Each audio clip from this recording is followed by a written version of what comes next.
Hello, my Coco Puffs. It's your girlfriend, Coco Peru, coming to you again back in the bathroom in Van Nuys, California.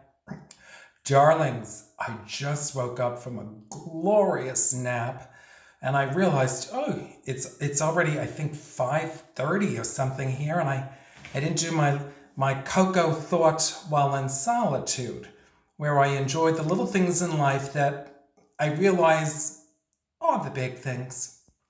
Anyway, first of all, celebrating little things, I want to thank all of you that have bought merch from my store and who have ordered cameos that I'll be doing this weekend. I'm really very flattered and very moved that so many of you are wanting to support me during this time. So thank you for that. But I wanted to tell you that when I was little, I I wore this little gold ring here that you can see. This was a ring given to me. Can you see that? I don't know if you can see. It has my initials on the front. Is it in and out of focus? Isn't that pretty? I wore that ring on my little baby ring finger. And then eventually I grew out of it. So, being a young baby homosexual, I just turned it into a pinky finger. And I got a few more years wearing this thing. I absolutely thought I was fabulous wearing this gold ring. But here's the thing. If you are a real, true Coco Puff, you have noticed that on my lower right side of my mouth, my teeth, there is a space. You've seen it. Some of you have probably even thought, Jesus Christ, Coco, you're missing a tooth. That white trash bitch is missing a tooth.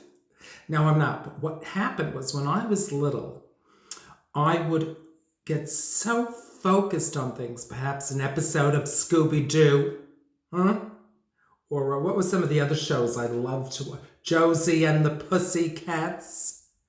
Oh my God, the 70s were fabulous. Anyway, I would get so fixated watching these shows that for some odd reason, I would shove this ring between two of my teeth, shove it right down in between my teeth, and I'd sit there like it was a pacifier. I don't know, maybe it was like OCD. I think it was OCD. It was compulsive, kids. Kids, I was compulsive as a very young child. I'm telling you, I've always been ahead of my time, really, honestly. I mean, let's face it.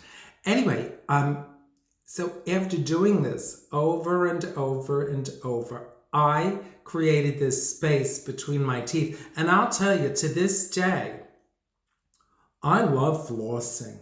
I'm one of those freaks that loves to go to the dentist and get my teeth cleaned. And when they yank on it with that metal tool, I'm in heaven.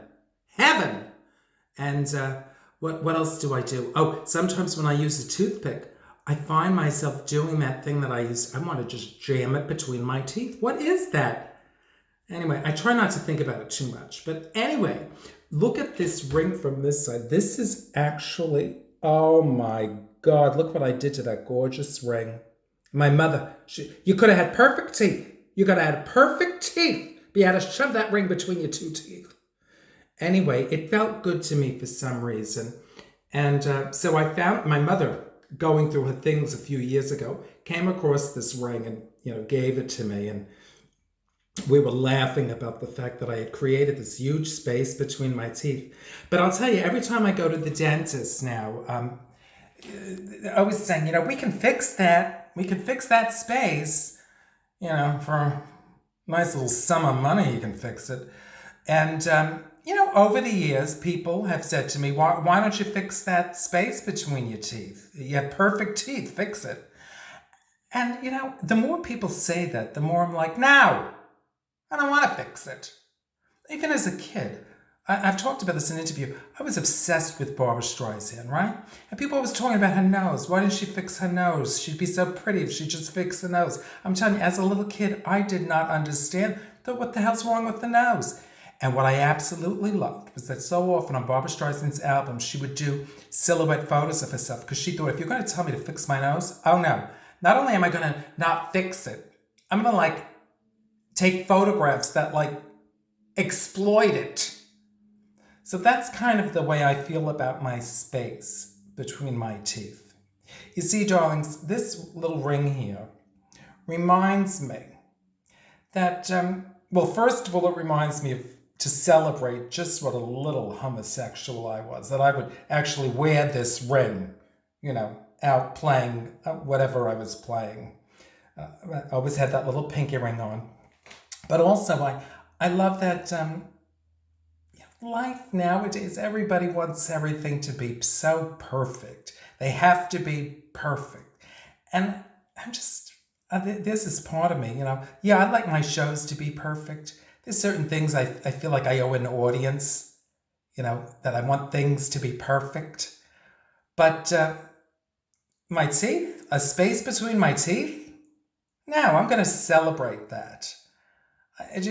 I find beauty sometimes. Like if you have a scar, that turns me on. All right, that's what I want to see first. The scars.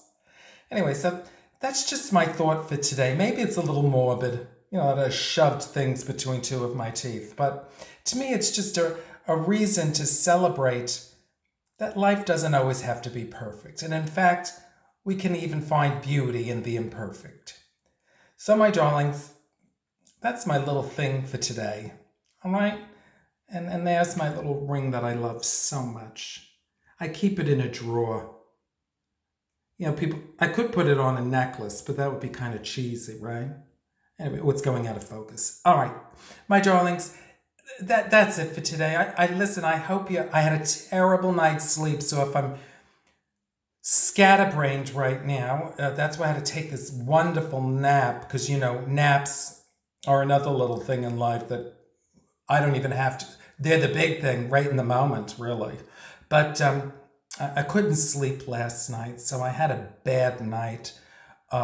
So if I'm not making any sense, you'll forgive me today. All right, darlings? I love you, and I can't wait to see all of you. All right, bye now.